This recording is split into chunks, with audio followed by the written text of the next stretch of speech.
Oh, what's up? So, dito na kami sa Manila. Nag-a-adjust na kami mag-Tagalog dito. Saan tayo pupunta, Batcheng? Punta tayo sa Juan, sa Ermita. Ermita. Oo, sa Juan. Doon tayo sa Picas. Doon tayo maghanap ng taxi. So, ngayon, live update namin. Sobrang init dito.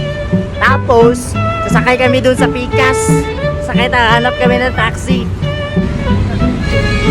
Lagay muna namin ang gamit sa likod.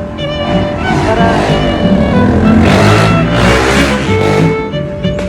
hindi kami masul.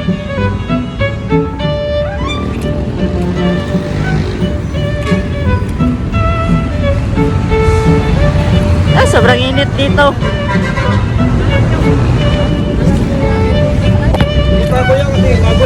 Taga-dala kami. Luis man. Ha? Okay, sakay na kami ng taxi. Pupunta ng Ermita Shrine. Yun lang mga kahehe. Ingat kayo dyan. Don Ramon is national na. Bye-bye!